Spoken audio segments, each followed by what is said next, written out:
জন্য রাসূলুল্লাহ সাল্লাল্লাহু আলাইহি ওয়াসাল্লাম আমাদেরকে ভালোবাসার নিদর্শন রেখে গেছেন। আরো হাদিস বলা যাবে, নবীজি যে আমাদেরকে ভালোবাসেন এ ব্যাপারে কারো সন্দেহ আছে নাকি? কোনো সন্দেহ নাই। নবীজি আমাদেরকে কত ভালোবাসেন, বাস্তবতা হলো আমি আমাকে যত ভালোবাসি, আমি আমার জন্য যত চিন্তিত, তার চাইতে নবীজি আমাকে বেশি ভালোবাসেন, এবং আমার নাজাতের জন্য আমি যত চিন্তিত তার চাইতে বেশি চিন্তিত আমার আপনার নবী। যেই নবী উম্মতকে এত ভালোবাসেন, আর এই ভালোবাসার সাক্ষ্য স্বয়ং আল্লাহ তাআলা দিয়েছেন। কে দিয়েছেন? আল্লাহ তাআলা দিয়েছেন। আল্লাহ রাব্বুল আলামিন বলেন, লাকাদ জাআকুম রাসূলুম মিন আনফুসিকুম আজিজুন আলাইহি মা আনিতুম হারিসুন আলাইকুম বিল মুমিনিনা রাউফুর রহিম। আল্লাহ তাআলা বলেন, লাকাদ জাআকুম রাসূলুম মিন আনফুসিকুম, তোমাদের মধ্য থেকে তোমাদের জন্য এমন একজন রাসূলের আগমন হয়েছে যিনি আজিজুন আলাইহি মা আনিতুম, তোমাদের জন্য যেটা কষ্টের সেটা ওই নবীজির জন্য কষ্টের। সুবহানাল্লাহ। তার মানে উম্মত যেটার দ্বারা কষ্ট পাবে ওই কষ্টটা নবীজিও অনুভব করেন। এই জন্য সাহাবায়ে কেরাম যখন নবীজির কাছে আইসা কোন কষ্টের কথা বলতেন, কেমন যেন নবীজিও সেই কষ্টটা অনুভব করতেন। আল্লাহ তাআলা বলেন, আজিজুন আলাইহি মা আনিতুম, তিনি তোমাদের জন্য হলেন আজিজ, সমব্যথী। তোমরা যেটাতে কষ্ট পাও তিনিও সেটাতে কষ্ট পান। তোমাদের কষ্ট নবীজির কষ্টের কারণ হয়, তিনি হলেন হারিসুন আলাইকুম, তোমাদের জন্য তিনি হলেন অতি কল্যাণকামী। কিন্তু মুমিনদের জন্য স্পেশাল দুইটা।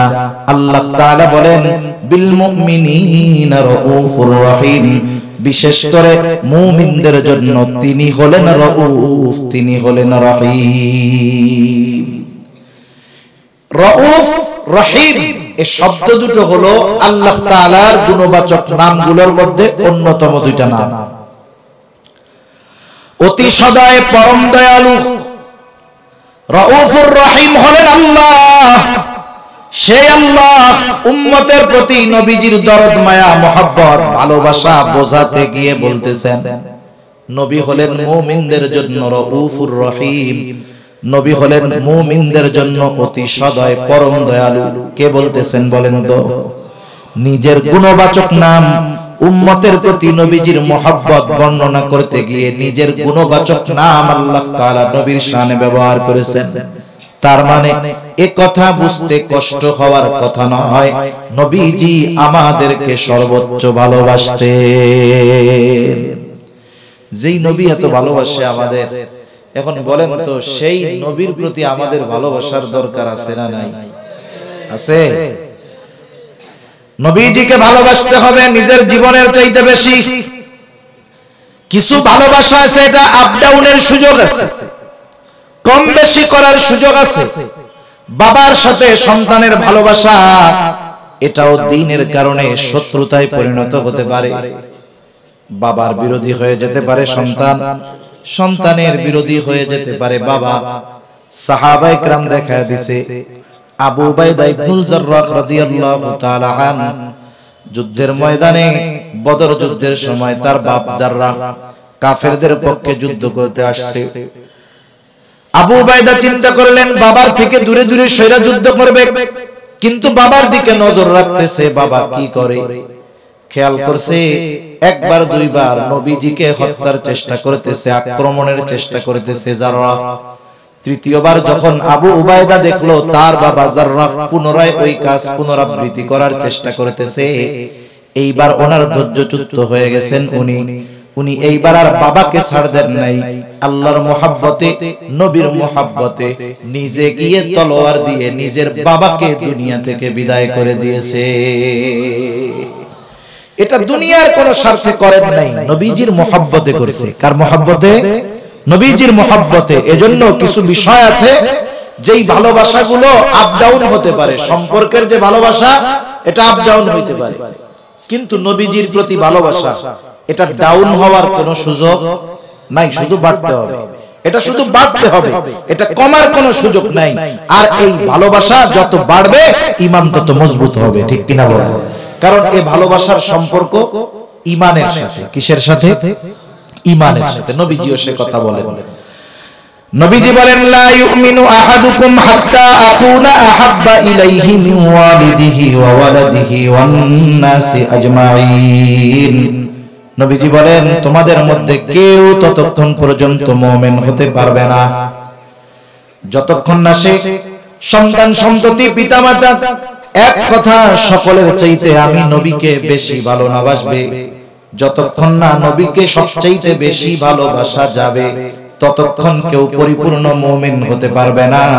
এই ভালোবাসা শুধু যে সন্তান সন্ততি মা বাবার চাইতে বেশি হবে তা নয়, বরং এই ভালোবাসাটা হবে মুমিনের জীবনের চাইতেও বেশি।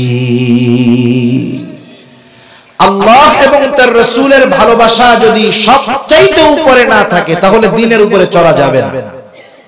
দেখবেন খোঁজ খবর নিয়ে যারা দ্বীনের উপরে বেশি চলে, শরীয়তের অনুশাসন বেশি মেনে চলে, এক কথায় দ্বীনের উপরে সর্বোচ্চ নিজেকে পরিচালনার চেষ্টা যারা করেন চলেন, খোঁজ নিয়ে দেখবেন এরা আল্লাহ এবং রাসূলকেও ওইরকম বেশি ভালোবাসে।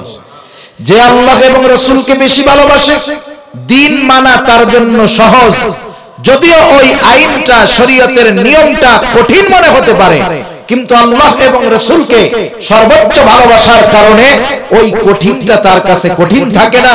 আল্লাহ এবং রাসূলের ভালোবাসা ওই কঠিন বিষয়গুলো তার জন্য সহজ করে দেয়, ঠিক কিনা বলেন? রাসূলুল্লাহ সাল্লাল্লাহু আলাইহি ওয়াসাল্লামকে সেই জন্য জীবনের চাইতে বেশি ভালোবাসার দরকার। হারিসুন আলাইকুম বিল মুমিনিনা রাউফুর রহিম। وقال رسول الله صلى الله عليه وسلم لا يؤمن أحدكم حتى أكون أحب إليه من والده وولده والناس أجمعين، أو كما قال النبي صلى الله عليه وسلم. صدق الله العلي العظيم وصدق رسوله النبي الكريم، ونحن على ذلك من الشاهدين والشاكرين، والحمد لله رب العالمين. سبحانك لا علم لنا إلا ما علمتنا إنك أنت العليم الحكيم.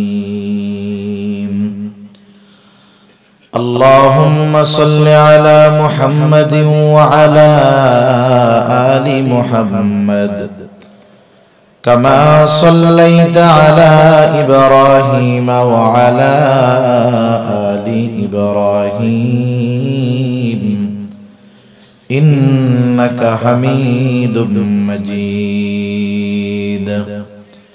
اللهم بارك على محمد وعلى آل محمد كما باركت على إبراهيم وعلى آل إبراهيم إنك حميد مجيد.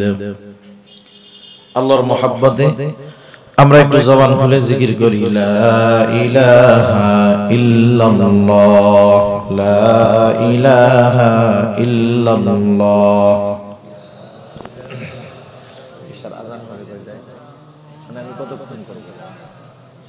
আমি কয়টা পর্যন্ত? 7:15 পর্যন্ত।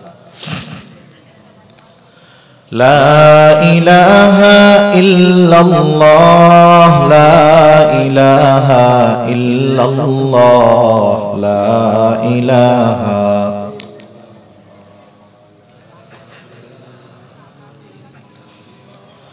লা ইলাহা ইল্লাল্লাহ মুহাম্মাদুর রাসূলুল্লাহ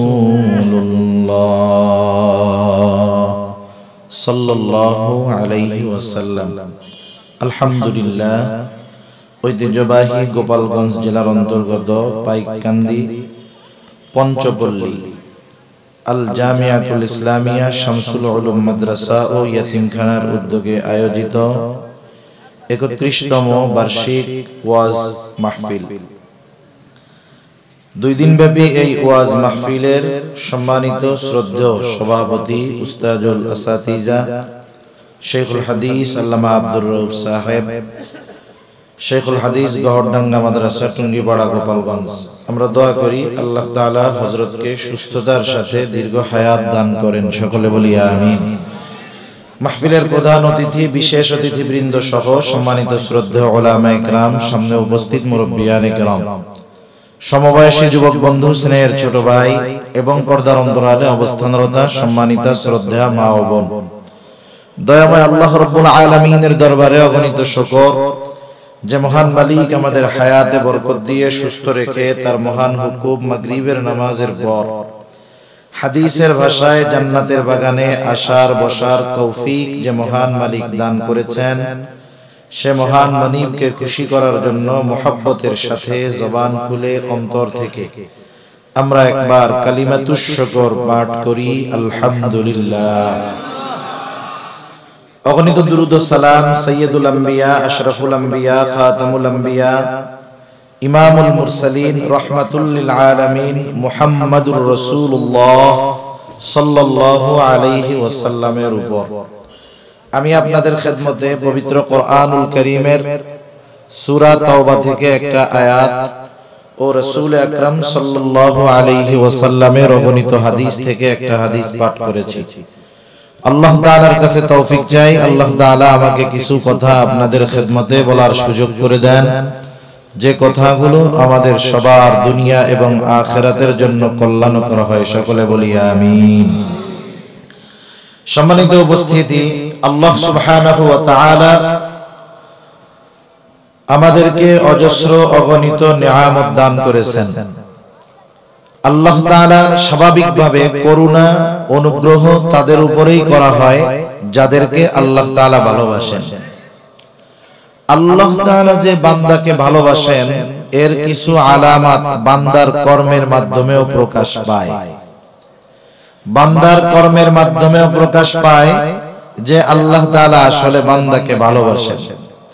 এজন্য যারা নেক কাজ বেশি বেশি করতে পারে, দ্বীনের কাজের সাথে বেশি বেশি সম্পৃক্ত থাকতে পারে, বোঝা যায় এই দ্বীনি কাজের সাথে সম্পৃক্ত থাকার তৌফিক কে দেন? আর ভালো কাজ করলে, দ্বীনের কাজ করলে খুশি কে হন? আল্লাহ তাআলা হন। এখন দুনিয়ার নিজামটাও এরকম, আপনি তাকে দিয়েই আপনার পছন্দের কাজ করাবেন যাকে আপনি পছন্দ করেন। আপনার ভালো লাগার কাজটা আপনি তাকে দিয়েই করাবেন যাকে আপনার ভালো লাগে।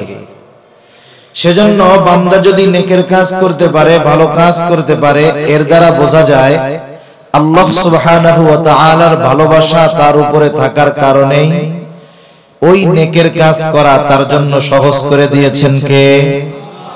ওই নেকের কাজটা যত কঠিন হোক, যেমন মনে করেন শীতের শুরু, এখন দিন যাবে, শীতের প্রবণতা, শীতের প্রকট আরো বাড়বে।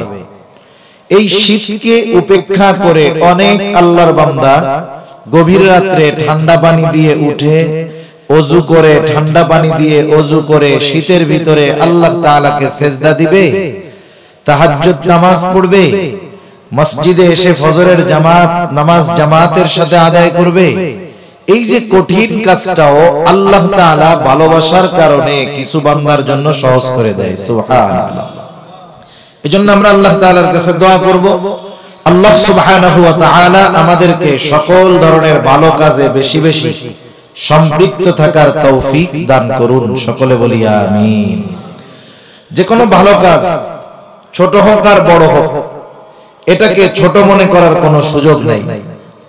কারণ রাসূলুল্লাহ সাল্লাল্লাহু আলাইহি ওয়াসাল্লাম বলেন, তোমরা কোনো ভালো কাজকে, নেকের কাজকে ছোট মনে করবা না, আবার কোনো গুনাহকেও ছোট মনে করবা না।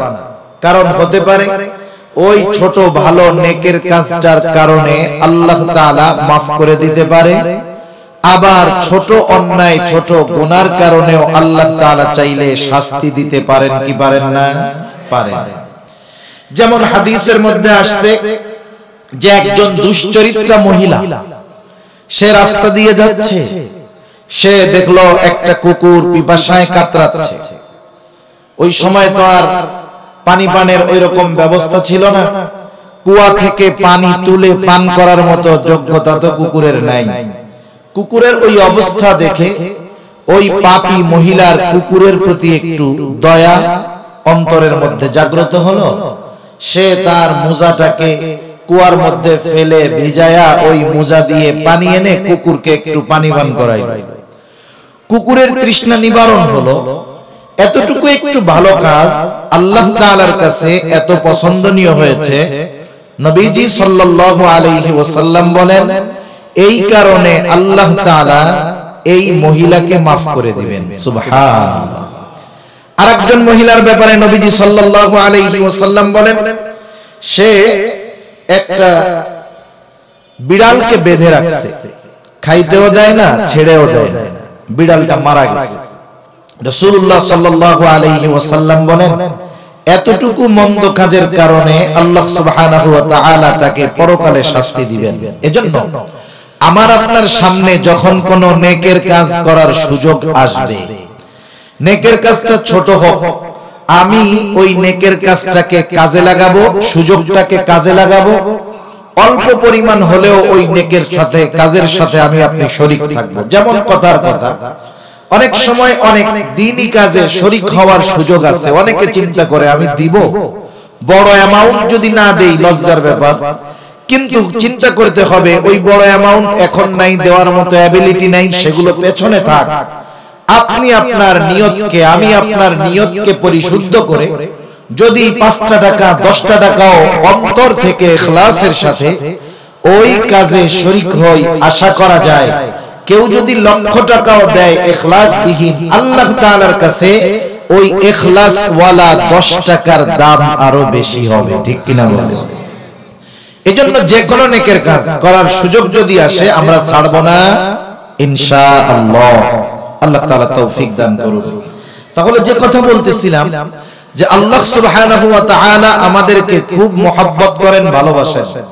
এই মহব্বতের অন্যতম আরেক নমুনা হলো যে রাসূলুল্লাহ সাল্লাল্লাহু আলাইহি ওয়াসাল্লামের উম্মত আল্লাহ তাআলা আমাদেরকে বানিয়েছেন। এটা আল্লাহ তাআলার পক্ষ থেকে মুমিনদের উপরে বিশেষ এক অনুগ্রহ। এ কথা আল্লাহ তাআলা কোরআনুল কারীমের মধ্যে বলেন। আল্লাহ তাআলা বলেন, লাকাদ মান্নাল্লাহু আলাল মুমিনিনা ইয বা'আসা ফীহিম রাসূলাম মিন আনফুসিহিম। আল্লাহ রাব্বুল আলামিন বলেন মুমিনদের উপর আল্লাহ তাআলার বিশেষ অনুগ্রহ যে আল্লাহ তাদের মধ্য থেকে তাদের জন্য একজন রাসূল প্রেরণ করেছেন। তাহলে রাসূলুল্লাহ সাল্লাল্লাহু আলাইহি ওয়াসাল্লাম হলেন মুমিনদের জন্য বিশেষ অনুগ্রহ।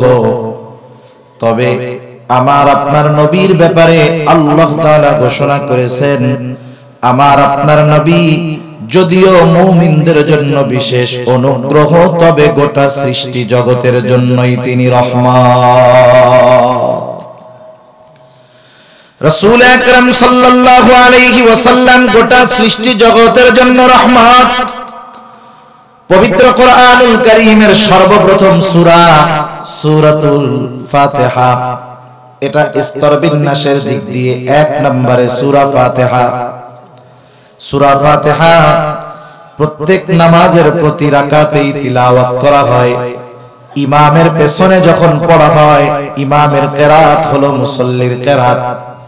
একা যখন পড়া হয় নিজেও সূরা ফাতিহা পড়া হয়। সূরা ফাতিহার শুরুতেই বলা হয় আলহামদুলিল্লাহি রাব্বিল আলামিন। সূরা ফাতিহার শুরুতেই বলা হয় যে আমরা বলি সকল প্রশংসা আল্লাহ তাআলার জন্য, সকল ধরনের প্রশংসা কার জন্য? আল্লাহ তাআলার জন্য। আল্লাহ তাআলাকে আরেকটু ব্যাখ্যা বিশ্লেষণ করে বলা হয় তিনি হলেন রব্বুল আলামিন। তাহলে আমরা বলি আলহামদুলিল্লাহি রাব্বিল আলামিন, সকল প্রশংসা আল্লাহর জন্য যিনি জগৎ সমূহের রব, যিনি জগৎ সমূহের প্রতিপালক, তিনি হলেন আল্লাহ। ওই জগৎ সমূহের রব, জগৎ সমূহের প্রতিপালক আল্লাহ আমার আপনার নবীর ব্যাপারে ঘোষণা দিচ্ছেন, ওয়ামা আরসালনাকা ইল্লা রাহমাতাল লিল আলামিন। আল্লাহ তাআলা আমার আপনার নবীর ব্যাপারে ঘোষণা দেন, আমি আপনাকে সৃষ্টি জগতের জন্য তথা জগৎ সমূহের জন্য রহমত হিসাবে প্রেরণ করেছি। সুবহানাল্লাহ। তাহলে আল্লাহ তাআলা হলেন রব্বুল আলামিন আর নবীজি হলেন রহমাতুল লিল আলামিন। আল্লাহ তাআলা তার রুবুবিয়তের বিস্তার যতদূর পর্যন্ত দিয়েছেন, আমার আপনার নবীজিকে আল্লাহ তাআলা ততদূর পর্যন্ত রহমত হিসাবে ঘোষণা করেছেন। সুবহানাল্লাহ। এই অপারেটর ভাই আছে, এই ইগুলো কমান, এত ইডি লাগবে না, আওয়াজটা মাইকের মতো ক্লিয়ার করে দেন, টন টন, ঠিক আছে? তাহলে নবীজি হলেন রাহমাতুল লিল আলামিন আর আল্লাহ হলেন রব্বুল আলামিন। ভলিউমটা ছাড়েন একটু, ভলিউম দেন, হ্যাঁ ভলিউম, মাইকের মতো আওয়াজ করেন, টন টন। আমার আপনার নবীজি হলেন রাহমাতুল লিল আলামিন। সাইডে মাইক আছে না ভাই? সাইডের মাইক দেন, প্রয়োজনে মনিটর দরকার নেই, সাইডের মাইক দিয়ে আওয়াজ ছাড়েন, বেশি ইকোটিকো দরকার নেই, মাইকের আওয়াজটা ক্লিয়ার হলে হালকা ছেড়ে দিলে হবে। তাহলে নবীজি হলেন রাহমাতুল লিল আলামিন। নবীজির এই রহমত, নবীজি রাহমাতুল লিল আলামিন হওয়ার সুবাদে গোটা দুনিয়ার সব মানুষ এই সুবিধা ভোগ করেছে। আওয়াজ আরো ছাড়েন, স্টেজের আওয়াজ আরো ছাড়েন ভাই। শুধু তাই না, কাফেররাও এই সুবিধা থেকে বঞ্চিত হয় নাই। রাসূল আকরাম সাল্লাল্লাহু আলাইহি ওয়াসাল্লামের সামনে একদিন আবু জেহেল এসে আল্লাহ তাআলার কাছে দোয়া করে বলে, আল্লাহ সত্যই যদি আপনি কোরআন নাজিল করে থাকেন তাহলে আমাদের উপরে পাথর বর্ষণ করেন, নাইলে যন্ত্রণাদায়ক শাস্তি আমাদেরকে দেন। নবীজির সামনে এসে এই কথা বলার উদ্দেশ্য হলো সে নবীজি সাল্লাল্লাহু আলাইহি ওয়াসাল্লামকে টিটকারি করতেছে, কোসা মারতেছে। অনেক সময় দেখবেন সমাজের মধ্যে এই ধরনের কিছু মানুষ আছে, এক সময় সে অনেক ধনী মানুষ, টাকা পয়সাওয়ালা মানুষ, তার বাড়িতে আরেকজন গরিব মানুষ কাজ করে, চাকরি করে। ওই অসহায় দরিদ্র মানুষটা বহুত মেহনত করে তার সন্তানটাকে লেখাপড়া শিখাইলো। সন্তান লেখাপড়া শিখে দুনিয়ার লাইনে বড় অফিসার হয়েছে, বিসিএস ক্যাডার হয়ে গেছে। সমাজের মানুষ ওই দরিদ্র মানুষটার প্রশংসা করে আর ছেলেটারও প্রশংসা করে আর বলে, দেখো অমকের ছেলে অমকে খুব কষ্ট কইরা পড়াইছে, গরিব মানুষ, তার ছেলেটা এখন বড় অফিসার। মানুষ যখন এই ধরনের কথাবার্তা বলতেছে, ওই সময় ওই জায়গায় ওই লোকটাও উপস্থিত, যেই লোকটার বাড়িতে ওই অফিসারের বাবা কাজ করত, চাকরি করত। মানুষের অবস্থা হলো এইরকম। আমরা অনেক সময় আমাদের সামনে অপর আর একজন অনুপস্থিত আর একজনের প্রশংসা শুনলে অনেক সময় গা চুলকায় আমাদের। তখন আমি খুঁজতে থাকি ওর কোন দোষটা পাওয়া যায়। এইবার ওই লোকটার গা চুলকাইতেছে এই কথাগুলো শুনে। সে বলতেছে, অমকে যত বড় অফিসার হয় হোক, তাতে কি আসে যায়? ওর বাবাও কয়দিন আগেও আমার বাড়িতে কামলা দিয়া খাইতো। এখন বলেন তো, এখানে এই বিষয়টা আনার কারণ কি? কারণ হলো ওই লোকের সন্তানের ওই উন্নতি, সম্মান, অগ্রগতি, এটা এর ভালো লাগতেছে না। এই জন্য বলে যে দেখ কত বড় হইলে হবে কি, ও আমার বাড়িতে ওর বাপ কয়দিন আগে কামলা দিয়া খেত। আবার অনেক সময় এরকম বলে না যে এমন কিছু খবর তার কানে আসছে যেটা তার পছন্দনীয় নয়, মাঝে মধ্যে বলে এরকম যে এই জিনিস দেখার আগে আমার মরণ হলো না কেন, এরকম বলে কি বলে না? বলে। এখন বলেন তো ওই টাইমে যদি আজরাইল আইসা বলে আচ্ছা আপনি যেহেতু মরতে চান চলেন আপনার হায়াত শেষ, সে কি ওই কথা বলবে যে না আসলে আমি তো কথার কথা বলছি? আবু জেহেল যদিও বলতেছে আল্লাহ পাথর মারেন, নবীজির সামনে বলতেছে, বলার দ্বারা উদ্দেশ্য কি? উদ্দেশ্য হলো নবীজিকে একটু টিটকারি করা। ভাই মাইকের স্টেজের আওয়াজটা আরেকটু বাড়ান, মাইকের আওয়াজ বুঝেন নাকি সমস্যা আছে? সমস্যা থাকলে থাক, ভোল্টেজ কম কি বলে?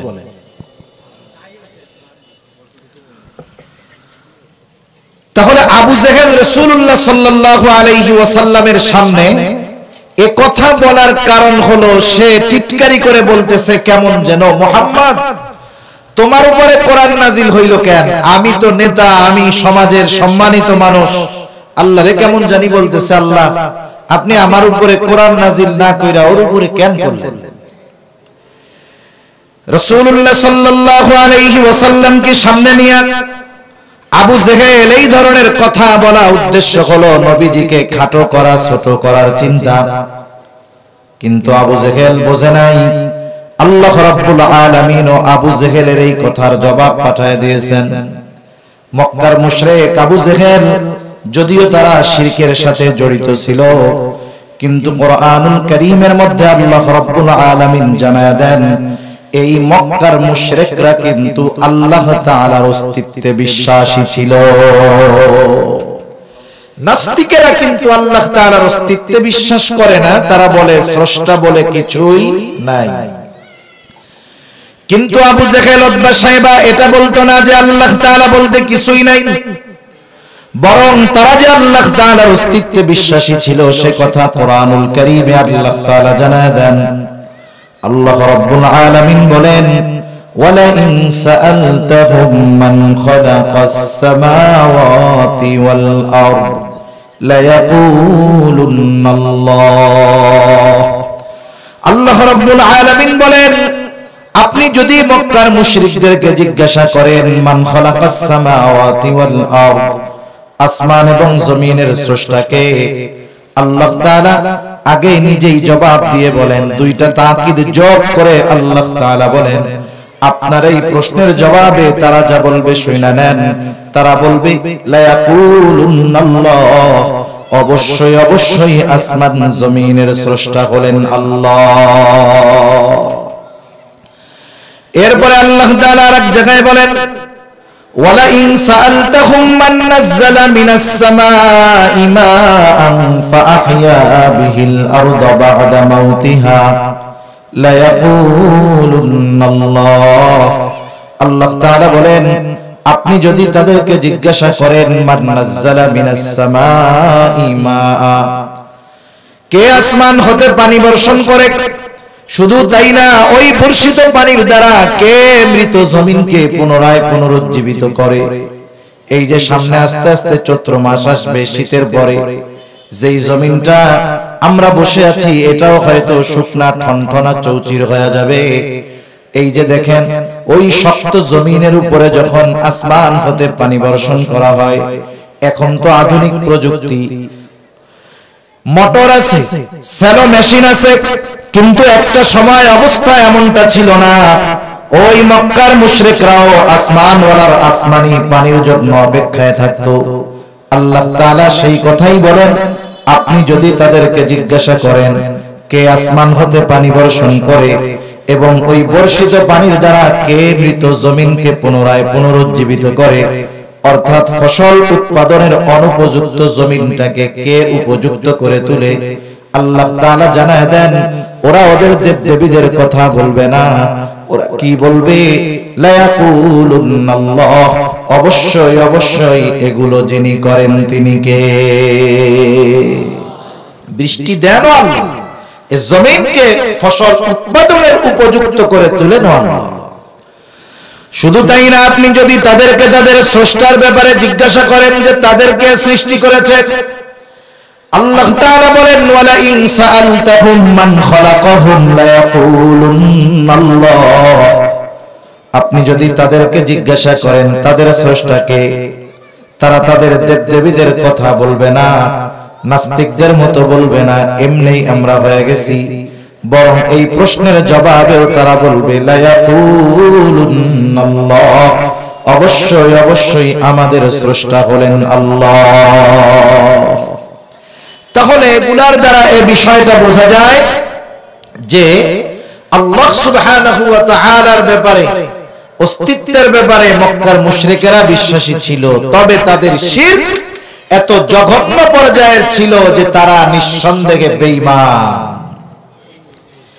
শুধু তাই না, আবু জেহেল দোয়া করে, নবীজি এক হাদিসের মধ্যে বলেন আবু জেহেল দোয়া করেছে, আল্লাহ তাআলা আবু জেহেলের দোয়াও কবুল করেছেন।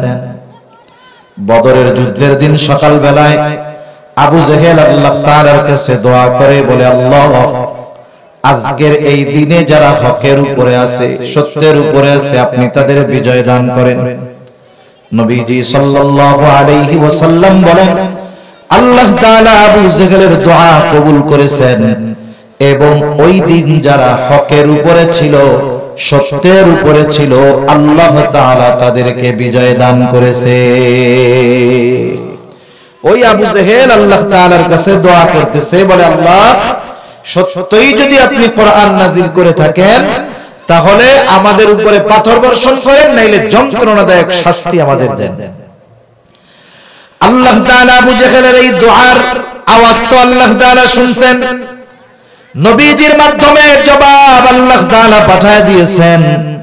আল্লাহ তাআলা জবাবে বলেন, হাবিব আপনি ওদেরকে জানায় দেন, আপনি তাদেরকে জানায় দেন, ওমা কানাল্লাহু লিয়ুআযিবাহুম ওয়া আনতা ফীহিম, আপনি তাদেরকে জানায় দেন কেমন যেন আল্লাহ তাআলা বলতেছে, আবু জেহেল তুমি যেটা চেয়েছো সেটা আমি তোমাকে দিতাম, কিন্তু না দেওয়ার কারণ হলো রহমাতুল লিল আলামিন তোমাদের মাঝে আছে, এই জন্য এটা দিলাম না। যে আমি তাদেরকে, আপনি তাদের মধ্যে থাকা অবস্থায় কোনো আযাব দিব না। আল্লাহ তাআলা নবীজির জবান দিয়ে জানায় দিয়েছেন যে তুমি তো আযাব চাইতেছো, পাথর বর্ষণ চাইতেছো, তা নবীজি তো রহমাতুল লিল আলামিন, উনি যেহেতু তোমাদের মধ্যে আছে, ওনার সম্মানার্থে আযাবের উপযুক্ত হওয়ার পরেও আমি তোমাদেরকে আযাব দিব না, কারণ উনি হলেন গোটা সৃষ্টি জগতের জন্য রহমত। এজন্য রাসূলুল্লাহ সাল্লাল্লাহু আলাইহি ওয়াসাল্লাম দোয়া করেছেন আল্লাহ তাআলার কাছে, আমাদের গুনাহের কারণে আল্লাহ তাআলা যেন আমাদেরকে সমূলে নির্মূল না করে দেন। আল্লাহ তাআলার কাছে দোয়া করেছেন যে আল্লাহ, আমার উম্মতের পাপের কারণে আপনি তাদেরকে সমূলে বিনাশ করে দিয়েন না। এই জন্য মাঝে মধ্যে একটু নড়াচড়া দিয়ে আল্লাহ তাআলা সতর্ক করে দেয়। আজকেও আমাদের দেশে ভূমিকম্প হয়েছে, খোঁজ খবর আছে নাকি আপনাদের? ভূমিকম্পের বৈজ্ঞানিক কারণ দেখেন ভিন্ন কথা, প্লেটের নড়াচড়া হয় এই জন্য ভূমিকম্প হয়, এটা বিজ্ঞানীরা কারণ বের করছে। কিন্তু ভূমিকম্পের মূল কারণ জমিনের উপরে পাপাচার, অনাচার, গুনাহ, অন্যায়, জুলুম বেড়ে যাওয়ার কারণে জমিন মাঝে মধ্যে নড়া দিয়া সতর্ক করে দেয়। দুনিয়াব্যাপী ঘন ঘন ভূমিকম্প হইতেছে। আজকে ভূমিকম্পের মাত্রা ছিল 5.8, কিন্তু এই ভূমিকম্পের সময়টা ছিল বেশ লম্বা। আমার জন্ম যতদিন, এতদিন যেই কয়েকটা ভূমিকম্প টের পেয়েছি, এত দীর্ঘ সময় নিয়ে কোনো ভূমিকম্প হয় না। সময়টা বেশ লম্বা, কয়েক সেকেন্ডের মধ্যে কমপ্লিট হয়ে গেছে, কিন্তু আজকে বেশ লম্বা সময় নিয়ে ঝাঁকুনি কাঁপুনি থাকছে। একটু চিন্তা করে দেখেন, কিয়ামতের আগে এই ভূমিকম্প বেড়ে যাবে। ভাই আওয়াজ এটা দিতে বলে, আওয়াজ আরো কমতেছে আস্তে আস্তে মাইকের। শুনতে পারতেছেন? আমার কানে আওয়াজ আসতেছে না এই জন্য। তো যাই হোক, কিয়ামতের আগে ভূমিকম্প বেড়ে যাবে, কিন্তু আল্লাহ তাআলা উম্মতে মুহাম্মাদীকে একসাথে শেষ করে দিবেন না, এটা নবীজির দোয়ার বরকত। রাসূল আকরাম সাল্লাল্লাহু আলাইহি ওয়াসাল্লাম আমাদের জন্য আল্লাহ তাআলার কাছে দোয়া করে গিয়েছেন, কারণ উম্মতের প্রতিও তার যথাযথ দরদ, মহব্বত, ভালোবাসা ছিল। আমরা তো নবীজিকে ভালোবাসি, নবীজিও কিন্তু আমাদের ভালোবাসতেন। হাদিসের আলোকে নবীজির ভালোবাসার কথা স্পষ্টভাবে জানা যায়। রাসূলুল্লাহ সাল্লাল্লাহু আলাইহি ওয়াসাল্লাম কেমন ভালোবাসতেন আমাদের।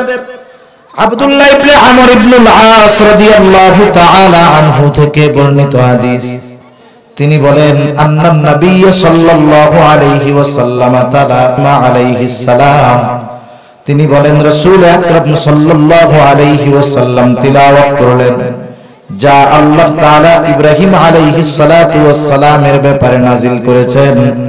কি নাজিল করেছেন? আল্লাহ ইব্রাহিম আলাইহিস সালাতু ওয়াস সালাম তার গুনাহগার উম্মতের জন্য আল্লাহ তাআলার কাছে দোয়া করছে।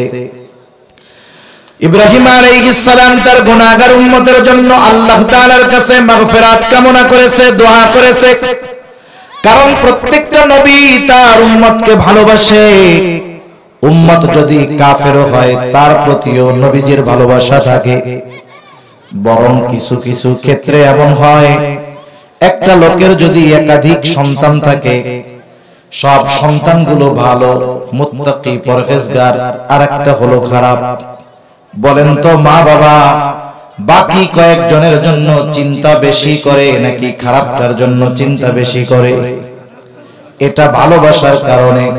শুধু তাই না, যখনই আল্লাহ তাআলার কাছে দোয়া করে তখনই বলে আল্লাহ এই ছেলেটা যদি বাকিগুলার মতো নেককার হয়ে যাইতো, ভালো হয়ে যাইতো, তাহলে আমি মরেও শান্তি পাইতাম। এরকম বলে না? বলে। দোয়াও বেশি করে, চিন্তাও এটার জন্য বেশি করে। কেন করে? ছেলে তো খারাপ, কেন করে? ভালোবাসার কারণে। উম্মত যত গুনাহগার হোক, পাপী হোক, প্রত্যেকটা নবী তার উম্মতকে ভালোবাসে। ইব্রাহিম আলাইহিস সালাতু ওয়াস সালাম তার উম্মতকে ভালোবাসেন, যদিও সবাই পাপী, গুনাহগার। সবাই গুনাহগার নয়, সবাই নেককার নয়, সবাই ঈমানদার নয়। ইব্রাহিম আলাইহিস সালাম আল্লাহ তাআলার কাছে দোয়া করতেছেন, বলেন রব্বি ইন্নাহুন্না আযলালনা কাসীরাম মিনান নাস ফামান তাবিআনি ফাইন্নাহু মিন্নি ওয়া মান আসানি ফাইন্নাকা গফুরুর রহিম। ইব্রাহিম আলাইহিস সালাতু ওয়াস সালাম বলতেছেন, ও আমার রব, এই প্রতিমাগুলো, এই মূর্তিগুলা অধিকাংশ মানুষকে পথচ্যুত করে ফেলছে, পথভ্রষ্ট করে ফেলছে। যারা আমার অনুসরণ করেছে তারা তো আমার দলভুক্ত। ওমান আসানি, যারা আমার আনুগত্য প্রকাশ করে নাই, মূর্তি পূজা বাদ দেয় নাই, ঈমান আনে নাই, এরাও তো আমার উম্মত।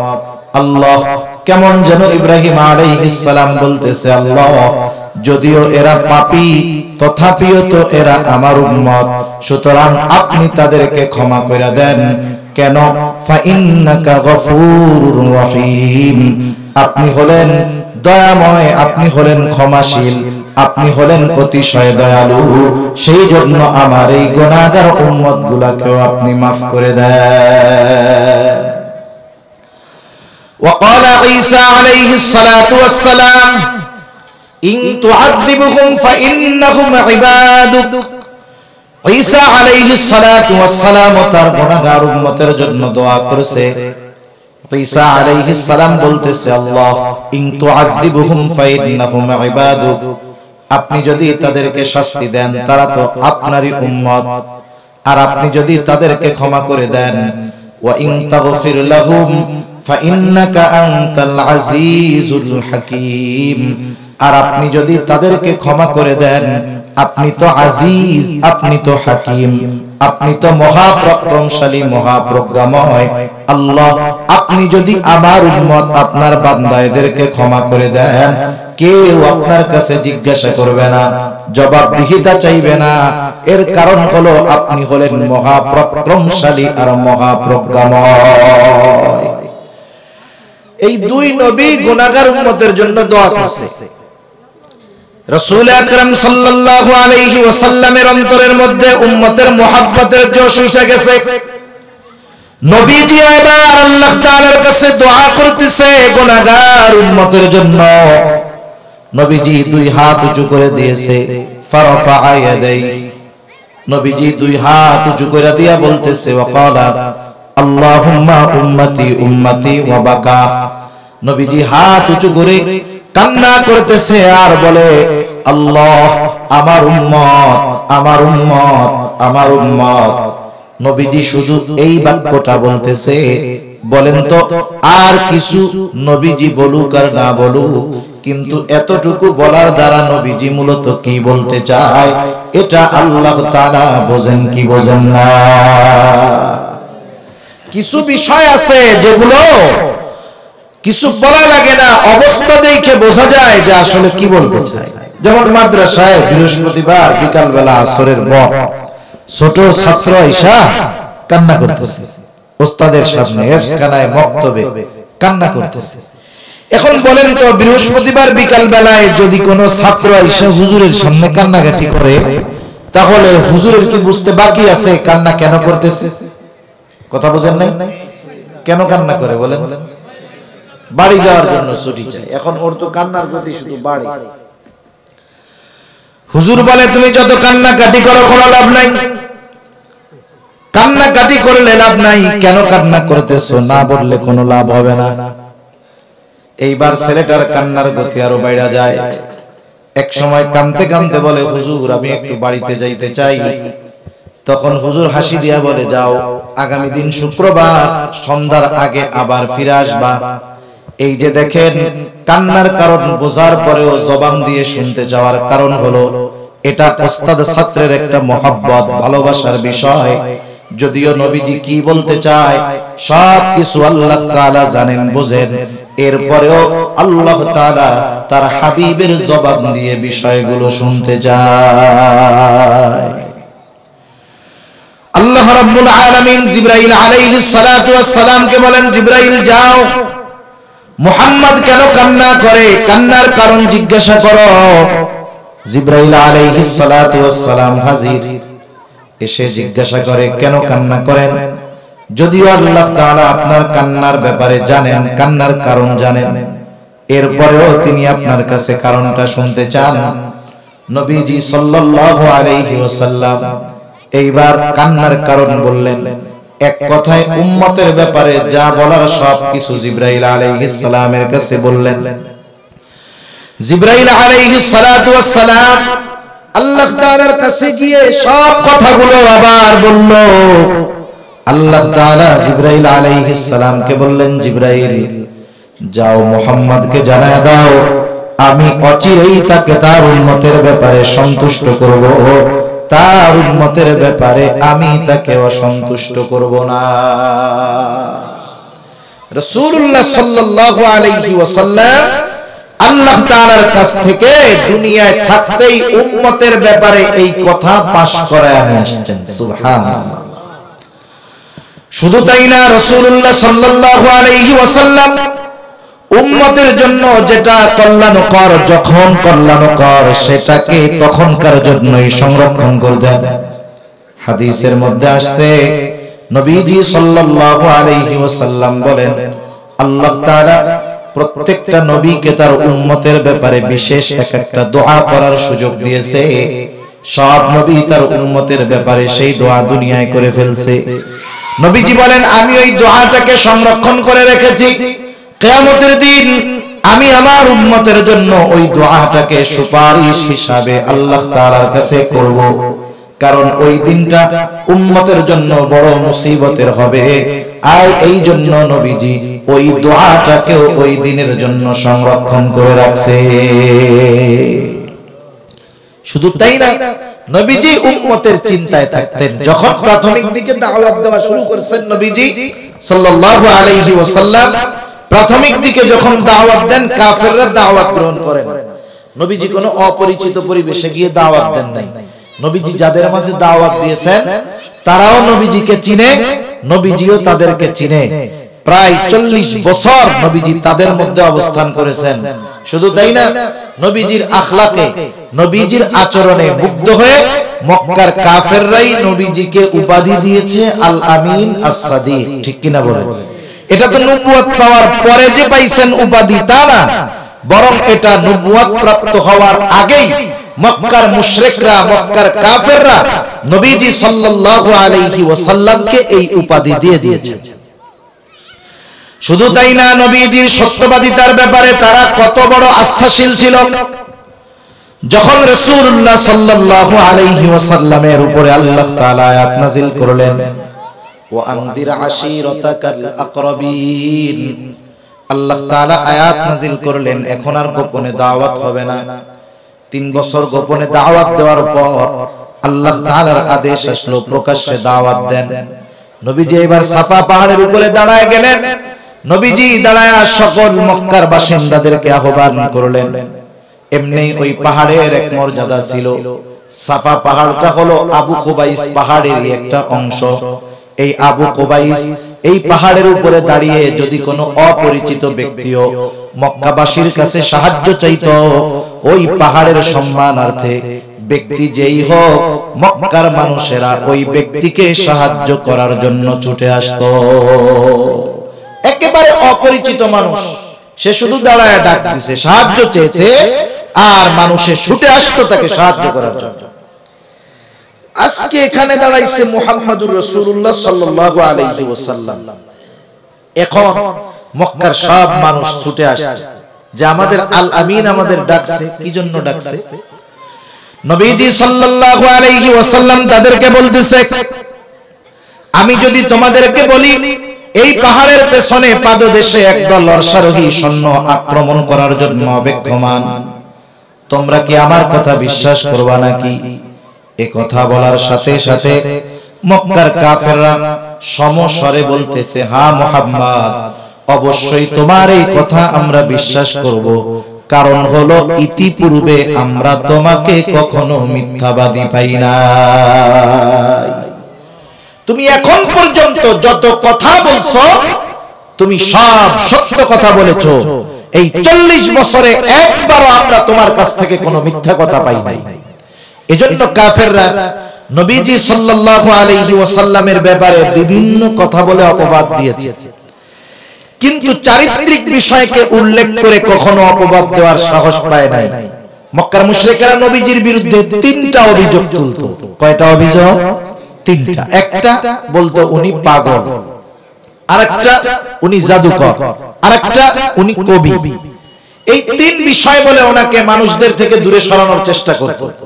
আর এই 3টার কোনটাই ব্যক্তির ক্যারেক্টার অথবা চরিত্রের সাথে সম্পৃক্ত নয়। মক্কার কাফেররাও আমার আপনার নবীজির চারিত্রিক বিষয় নিয়ে কথা বলার সাহস পায় না। রাসূলুল্লাহ সাল্লাল্লাহু আলাইহি ওয়াসাল্লাম দেখেন ওই পরিবেশে মানুষেরা তাকে এত পরিমাণ চিনে, ওই পরিবেশে নবীজি যখন দাওয়াত দিবেন কাফেররা দাওয়াত গ্রহণ করে নাই, আপনজন কাছের মানুষেরা দাওয়াত কবুল করে নাই। স্বাভাবিক কি হয়, অপরিচিত একটা মানুষ যদি আমার কথা না শুনে দুঃখ নাই, ওরেও আমি চিনি না, সেও আমাকে ভালো চিনে না। কিন্তু বলেন তো, যারা আমাকে আপনাকে চিনে, কাছের মানুষ, তাদের কাছে যখন কোনো সত্য কথা বলা হবে, তারা যদি ওই কথা বিশ্বাস না করে, বলেন তো কষ্ট বেশি লাগবে নাকি কম লাগবে? আপনি সত্য কথা বলতেছেন, আপনার আত্মীয় স্বজন, কাছের মানুষ, বন্ধু বান্ধব, চাচা, বাবা, মা বিশ্বাস করেন, এটা কষ্টের কারণ হবে। নিজের উপরে একটা প্রেসার আসবে, ডিপ্রেশন, টেনশন, চিন্তা আসবে। নবীজিও চিন্তায় পড়ে গেছেন, আরে এরা আমার যত কাছের হোক, যত পরিচিত হোক, এরা যদি আমার কথা না মানে, বিশ্বাস না করে, ঈমান না আনে, এদের ঠিকানা হবে জাহান্নাম। নবীজি সাল্লাল্লাহু আলাইহি ওয়াসাল্লাম চিন্তায় খানা দানা কমে গেছে, অসুস্থ হয়ে গেছেন, দুর্বল হয়ে গেছেন নবী। আল্লাহ তাআলা ওহী নাযিল করে জানায় দেন, লাআল্লাকা বাখিউন নাফসাকা আল্লা ইয়াকুনু মুমিনিন। আল্লাহ তাআলা বলেন, তারা ঈমান না আনার কারণে আপনি নিজেকে নিজে নিঃশেষ করে দিবেন। তার মানে উম্মতের চিন্তায় নবীজি কত বিভোর ছিলেন, উম্মতের চিন্তায় কতটা চিন্তিত ছিলেন।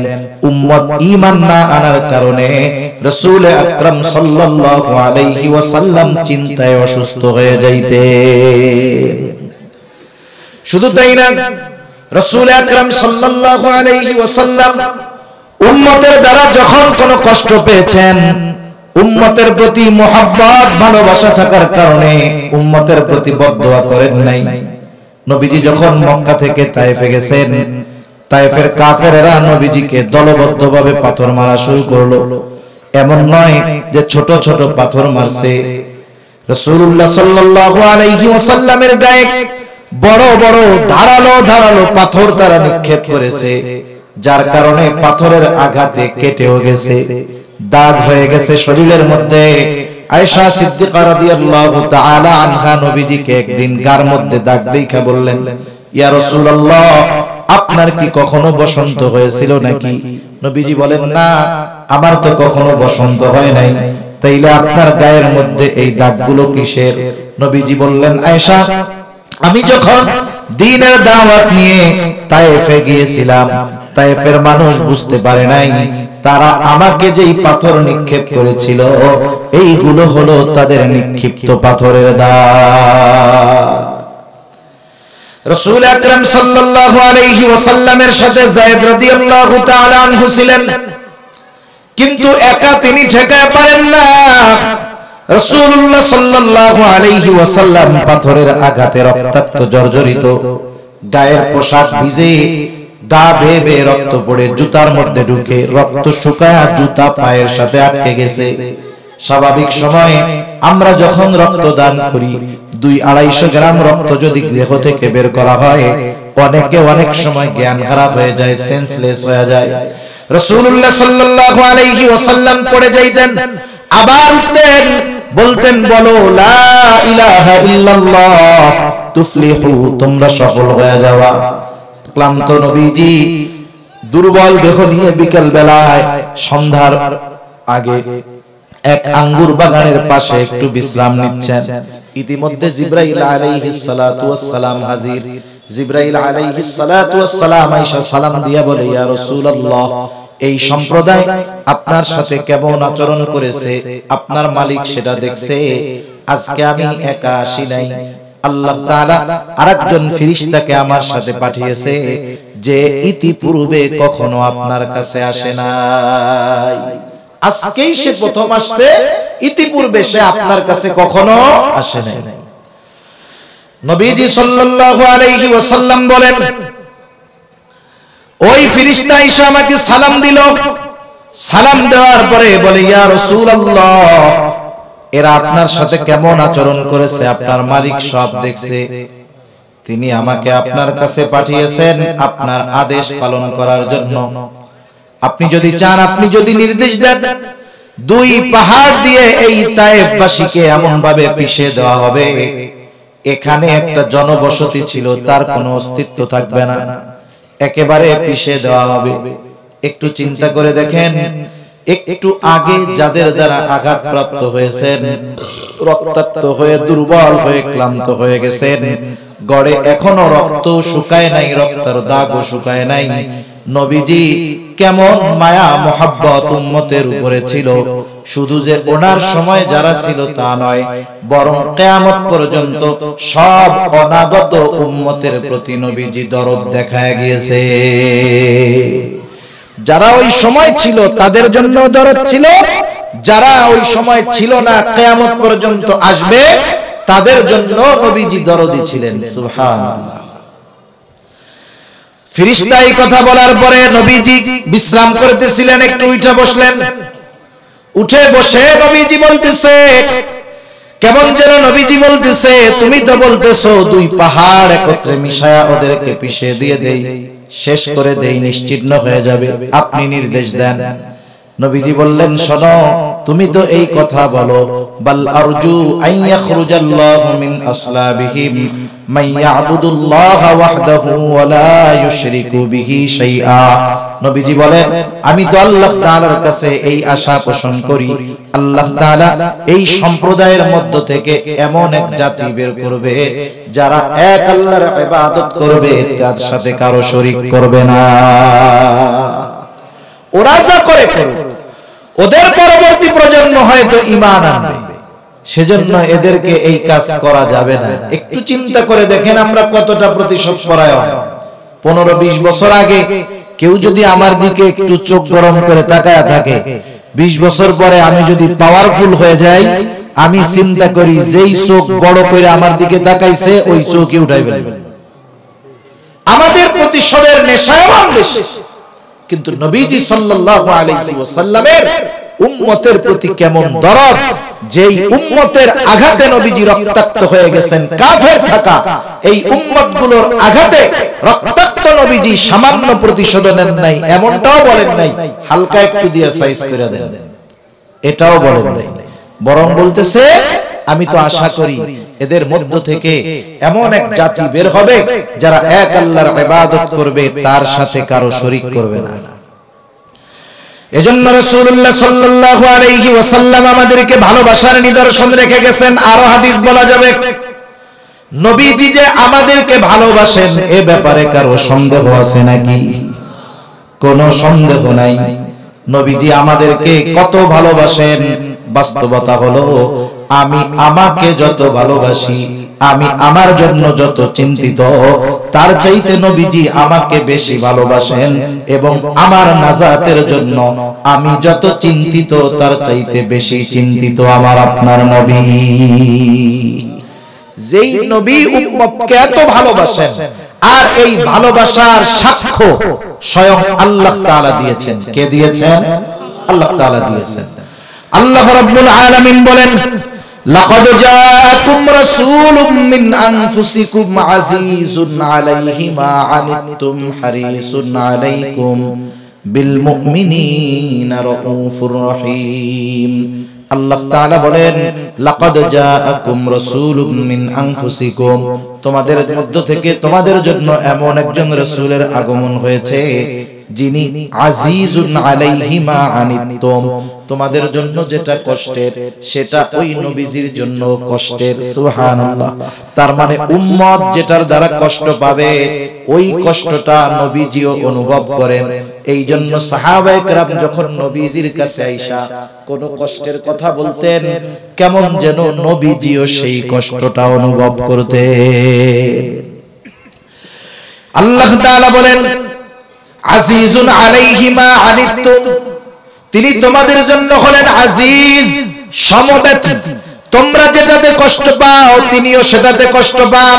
তোমাদের কষ্ট নবীজির কষ্টের কারণ হয়, তিনি হলেন হারিসুন আলাইকুম, তোমাদের জন্য তিনি হলেন অতি কল্যাণকামী। কিন্তু মুমিনদের জন্য স্পেশাল দুইটা। আল্লাহ তাআলা বলেন, বিল মুমিনিনা রাউফুর রহিম, বিশেষ করে মুমিনদের জন্য তিনি হলেন রাউফ, তিনি হলেন রহিম। রাউফ, রহিম এই শব্দ দুটো হলো আল্লাহ তাআলার গুণবাচক নামগুলোর মধ্যে অন্যতম দুইটা নাম। অতি সদয় পরম দয়ালু রাউফুর রহিম হলেন আল্লাহ। সেই আল্লাহ উম্মতের প্রতি নবীজির দরদ, মায়া, মোহাব্বত, ভালোবাসা বোঝাতে গিয়ে বলতেছেন, নবী হলেন মুমিনদের জন্য রাউফুর রহিম, নবী হলেন মুমিনদের জন্য অতি সদয় পরম দয়ালু। কে বলতেছেন বলেন তো? নিজের গুণবাচক নাম উম্মতের প্রতি নবীজির মোহাব্বত বর্ণনা করতে গিয়ে নিজের গুণবাচক নাম আল্লাহ তাআলা নবীর শানে ব্যবহার করেছেন। তার মানে এ কথা বুঝতে কষ্ট হওয়ার কথা নয়, নবীজি আমাদেরকে সর্বোচ্চ ভালোবাসতেন। যেই নবী এত ভালোবাসে আমাদের, এখন বলেন তো সেই নবীর প্রতি আমাদের ভালোবাসার দরকার আছে না নাই? আছে।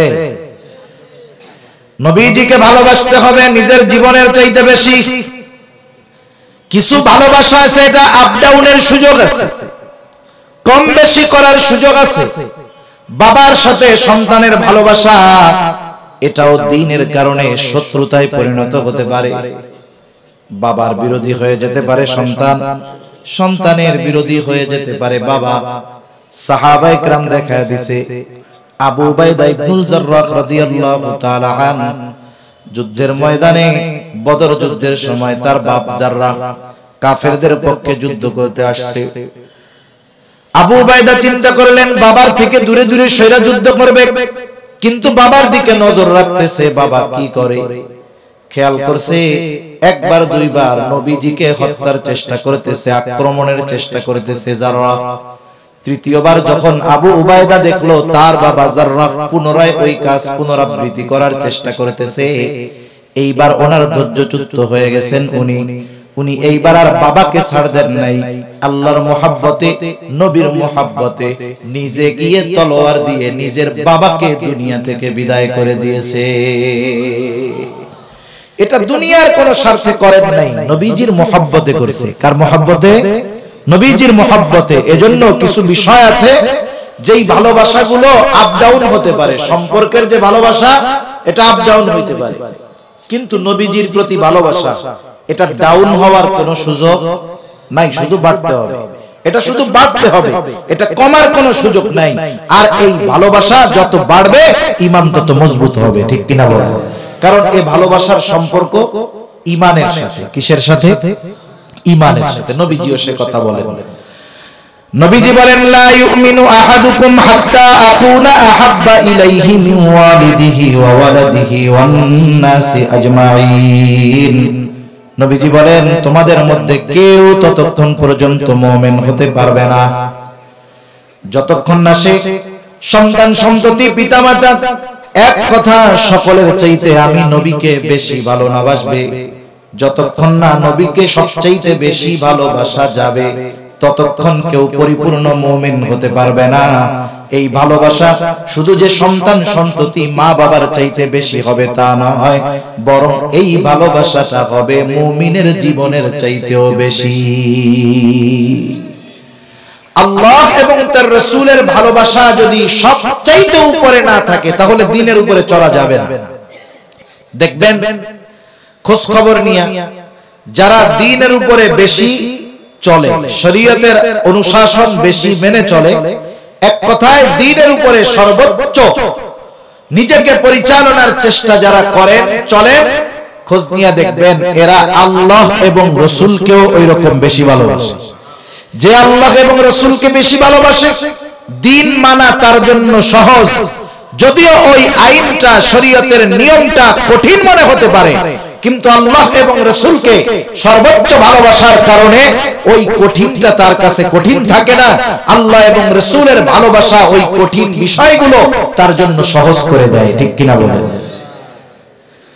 রাসূলুল্লাহ সাল্লাল্লাহু আলাইহি ওয়াসাল্লামকে সেই জন্য জীবনের চাইতে বেশি ভালোবাসার দরকার। ভালোবাসবো কেমনে? আমরা তো নবীজিকে সামনে পাই নাই, সামনে পাইলে সর্বোচ্চ ভালোবাসা যায়। সাহাবায়ে কেরাম নবীজিকে সামনে পাইছেন, সর্বোচ্চ ভালোবাসা বাসতেন জীবন দিয়ে, সম্পদ দিয়ে। আবু বকর তার সব সম্পদ আইনা নবীজির খেদমতে হাজির করছে। হযরতে তালহা উহুদের ময়দানে নিজের বুকটাকে নবীজির জন্য ঢাল বানায় দিয়েছে। আমরা কেমনে ভালোবাসবো এই চিন্তা আমাদের মধ্যে আসবে স্বাভাবিক। এই জন্য নবী ১৫০০ বছর আগে উম্মতে মুহাম্মাদির জন্য জানায় দিয়েছেন, উম্মতেরা তোমরা কেমনে আমাকে ভালোবাসবা শুইনা নাও। নবীজিকে ভালোবাসার পদ্ধতি নবীজি বলে দিয়েছেন। নবীজিকে কেউ যদি নিজস্ব বানানো পদ্ধতিতে ভালোবাসতে চায়, ভালোবাসা হবে না, বরং কিছু কিছু সময় বেয়াদবি হয়ে যায়। দেখেন না, কেউ কেউ নবীজিকে ভালোবাসা দেখাতে গিয়ে নবীজিকে বলে আলিমুল গায়ব। নবীজি গায়েবের খবর জানেন, নবীজি গায়েব জানেন, সব জানেন। একটা হলো জানানো আর একটা হলো জানা। জানতে হয় কারো মাধ্যমে। রাসূলুল্লাহ সাল্লাল্লাহু আলাইহি ওয়াসাল্লামকে সব গায়েবের খবর, অদৃশ্যের খবর জানাইছেন কে? আল্লাহ। নবীজির কাছে গায়েবের খবর আছে, এই গায়েবের খবর নবীজিকে দিয়েছেন আল্লাহ। আর গায়েবের সব বিষয়গুলো জানেন কে? আল্লাহ। নবীজিকে আল্লাহ যতটুকু জানাইছেন নবীজি ততটুকু জানেন, সেই বিষয়গুলো উম্মতের জন্য নবীজি জানায়া দিয়েছেন। এই জন্য নবীজিকে আলিমুল গায়েব বলার সুযোগ নাই। নবীজির কাছে গায়েবের ইলম নাই, গায়েবের খবর আছে। নবীজিকে আল্লাহ তাআলা যেটা জানাইছেন নবীজি ওইটা জানছে। এখন যদি কেউ ভালোবাসতে গিয়ে নবীজিকে আল্লাহর সমকক্ষ দিয়ে দাঁড় করায়া দেয়, বলেন তো এটা ভালোবাসা হবে না বেয়াদবি হবে? একটা লেভেল আছে, যে যেই লেভেলের তাকে সেই লেভেলে রাখলে অসম্মান হয় না, বরং ওই লেভেল থেকে উঁচু লেভেলে যদি কেউ মুখ দিয়া বলে এটা আরো অপমান করা হয়। কথার কথা ধরেন, মাফ করবেন, আমি বোঝানোর জন্য বলতেছি। মনে করেন একজন ভ্যান চালাইতেছে, ভ্যান চালক আছে না, ভ্যান চালায়। এখন গরমের দিন, প্রচন্ড গরম, ভ্যান চালায় যাচ্ছে, আপনার এক জায়গায় যাওয়ার দরকার, সে খুব জোরে চালায় যাইতেছে ভ্যানটা, আপনি তারে ডাক দিলেন, ও পাইলট দাঁড়াও। ভ্যানওয়ালারে কি বললেন? জোরে বলেন না, কি বললো? পাইলট। বলেন তো পাইলট হইতে হইলে কি করতে হয়? মন চাইলেই হওয়া যায় না। বেসরকারি ভাবে পাইলট হইতে হয় টাকা মিনিমাম খরচ হবে, আবার টাকা থাকলেই হবে না, তাকে শিক্ষা থাকতে হবে। এখন ওই লোক যদি একটু বোধ সম্পন্ন হয় তাহলে বলবে ভাই চালাই ভ্যান, ভ্যানওয়ালা কোন পাইলট টাইলট কোয়েন না। কি বলবে? চালাই ভ্যান, ভ্যানওয়ালাই বলেন, পাইলট মাইলট বইলেন না। এখন দেখেন আপনি মনে যদি তারে তখন বলেন যে বেটা পাইলট হইতে কত টাকা লাগে জানো? হ্যাঁ তুমি চালাও ভ্যান, তাতে কি পাইলট কইছি রাগো কেন? ও বলবে ভাই এটা বইলা অপমান করেন না আমারে। তার মানে দেখেন সে যেই লেভেলের, আপনি যখন তাকে ওই লেভেল থেকে উপর লেভেলে জুড়ায় দিতে চাইলেন, সে অপমান বোধ করলো, সে সম্মান বোধ করে নাই। কেউ যদি নবীজিকে আল্লাহর সমকক্ষ দাঁড় করায় দিতে চায়, এতে নবীজি খুশি হবেন না, বরং যারা এটা করে নবীজিকে ভালোবাসার দাবি করতে চায়, ওরা বরং নবীজিকে অপমান করে। ঠিক কিনা বলেন? সেজন্য নবীজিকে ভালোবাসার পদ্ধতি নবীজি শিখায় দিয়েছেন। নবীজির পদ্ধতিতে যদি আমরা নবীজিকে ভালোবাসি তাইলে কোনো বিপদ নাই। নবীজিকে কেমনে ভালোবাসতে হবে? নবীজি বলেন মান আহাব্বা সুন্নতি ফাকাদ আহাব্বানি ওয়া মান আহাব্বানি কানা মাই ফিল জান্নাহ। নবীজি বলেন যে আমার সুন্নাতকে ভালোবাসলো সে আমি নবীকে ভালোবাসলো, যে আমি নবীকে ভালোবাসলো সে আমার সাথে জান্নাতে অবস্থান করবে। নবীর সাথে জান্নাতে অবস্থান করতে চাই সবাই, এ আশা কার কার আছে? হাত উঁচা করে নারায়ে তাকবীর, মাশাআল্লাহ, হাত নামাই। একটু চিন্তা করেন, নবীজির সাথে জান্নাতে থাকার খবর, সংবাদ, এটা সাহাবায়ে কেরামের কাছে এত আনন্দের ছিল।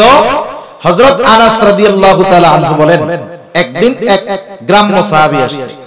গ্রামের কিছু মানুষ আছে, এদের কথাবার্তায় আমরা মনে করি এরা মূর্খ, আসলে মূর্খ না, এটা তাদের সরলতা, বুঝে না।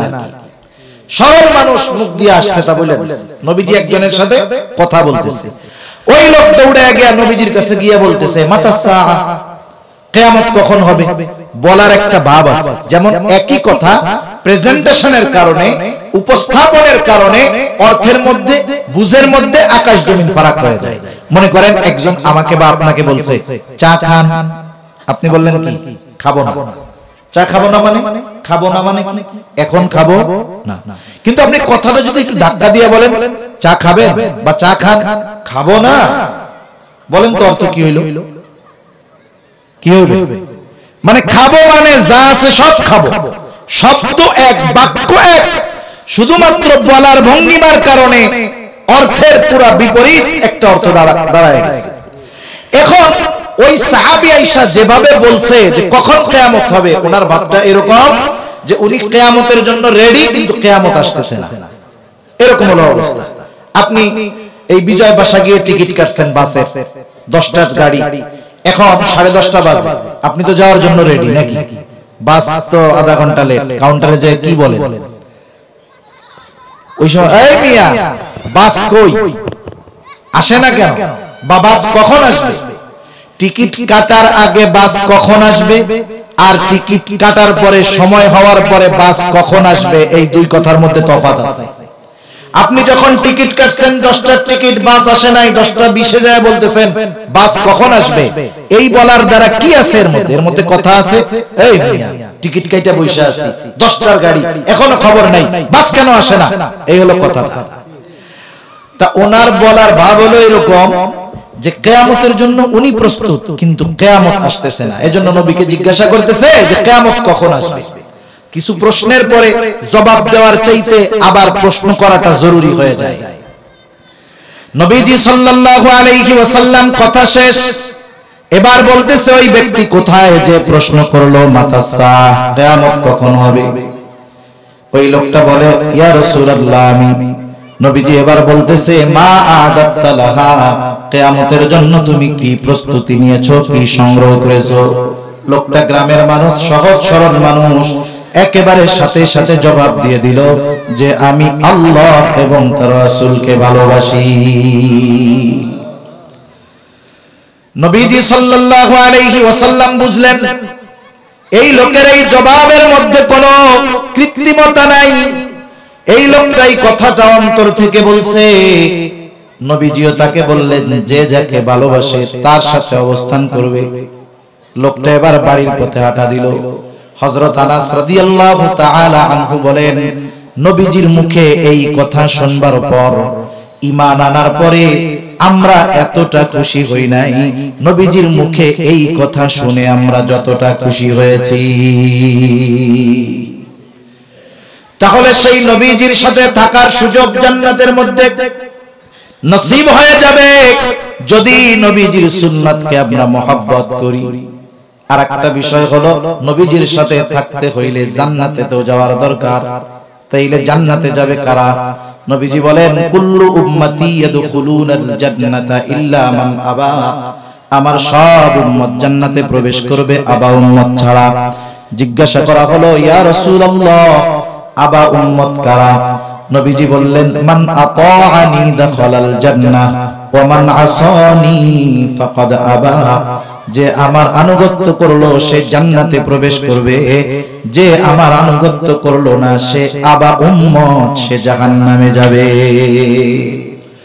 তাহলে দুই হাদিস কি যদি মিলানো হয়, কথাটা এই রকম হয় যে নবীজির সুন্নাতকে মুহাব্বত করে যারা অনুসরণ করবে তারাই জান্নাতে যাবে, নবীর সাথে থাকবে। এই জন্য নবীজিকে যদি ভালোবাসতে হয় তাহলে নবীজির সুন্নাতকে মুহাব্বতের সাথে অনুসরণ ছাড়া বিকল্প নাই। এখন বলেন, নবীজির সুন্নাত মানতে গেলে বিভিন্ন কথা আসে না? যেমন যুবক মানুষ কথার কথা মনে করেন দাড়ি রাখবে, দাড়ির কথা কেন কয় হুজুররা বেশি? দাড়ির সুন্নাতের কথা হুজুররা কিন্তু বেশি বলে, বুজুর্গানে দ্বীনও বলে, উলামায়ে কেরাম বলে, যারা নসিহত করে এরা বলে। কেন?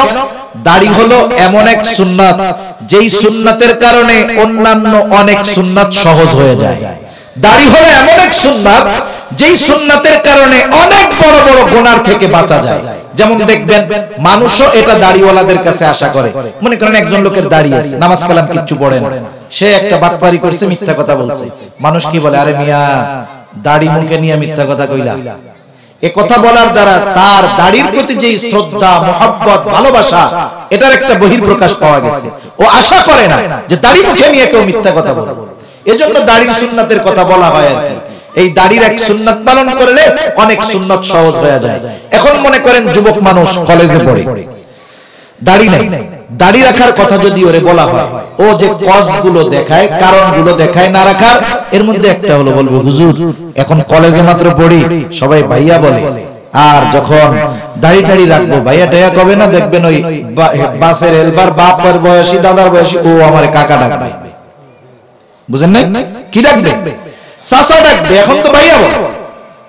আবার দেখেন কতজন দাড়ি রাখে না, পড়াশোনা শেষ, চাকরি করে, দাড়ি রাখেন, নামাজ কালাম পড়েন না, বিয়ে শাদী করি এরপরে দাড়ি রাখেন। কেন? বলে বিয়ে শাদী করার আগে দাড়ি রাখলে ভালো মেয়েরা পছন্দ করবে না। এখন বলেন তো, যেই মেয়ে দাড়ি আর দাড়িওয়ালারা পছন্দ করে না, সে ভালো মেয়ে কেমনে? ঠিক কিনা বলেন? তুমি যতই চেহারা দেখে বিবাহ করো না কেন, তার জন্য তুমি তোমার মুখটাকে যতই ক্লিয়ার রাখো না কেন, যেই মেয়ে মনে করে দাড়ি আর দাড়িওয়ালা ভালো না, ওই মেয়ে ঘরে আসার পরে আখেরাতে কি আছে জানি না, দুনিয়ায় মিনি জাহান্নাম তুমি দেখতে পাবা। এজন্য সাবধান। দাড়ির সুন্নাত হলো এমন সুন্নাত, দাড়ি রাখতে গিয়া যদি কারো চাচা বা দাদা যে কোনো কথা বা তিরস্কার শুনতে হয়, শোনা লাগুক, অসুবিধা নাই। দুনিয়ায় দাড়ি রাখার কারণে, সুন্নাতের উপরে চলার কারণে যদি কেউ তিরস্কার করে, ওই তিরস্কারকে যদি হজম করা যায়, আশা করা যায় এই কারণে আল্লাহ তাআলা তাকে জান্নাত পুরস্কার দিয়ে দিবে। সর্বশেষ একটা কথা একটু চিন্তা করে ভাববেন, বাড়িতে গিয়ে ভাববেন, চিন্তা করবেন। যারা সুন্নাতের উপরে আছেন তারাও চিন্তা করবেন, যারা নাই তারাও চিন্তা করবেন। বলেন তো, প্রতিনিয়ত আমাদের দেশে লোকজন মারা যায় কি যায় না? আমাদের অঞ্চলেও মারা যায়, সব জায়গায় মারা যায়। একটা লোক মারা গেল, মারা যাওয়ার পর তাকে গোসল দেওয়া হলো, কাফন পরানো হলো, জানাজা দেওয়া হলো, লাশের খাটিয়া নিয়ে লাশটাকে নিয়ে যাওয়া হলো কবরের পাশে। এইবার লাশটাকে কবরে নামানো হবে। বলেন তো এই কবরে নামানোর সময় একটা দোয়া পড়ে, দোয়াটা আপনাদের জানা আছে? বিসমিল্লাহি ওয়া আলা মিল্লাতি রাসূলিল্লাহ, বিসমিল্লাহি ওয়া আলা মিল্লাতি রাসূলিল্লাহ। এই দোয়াটা আমরা সারা জীবন পড়ে গেলাম, সারা জীবন পড়ি। আমি মারা গেলেও পড়বে, অন্য কাউকে কবরস্থ করার সময়ও পড়বে।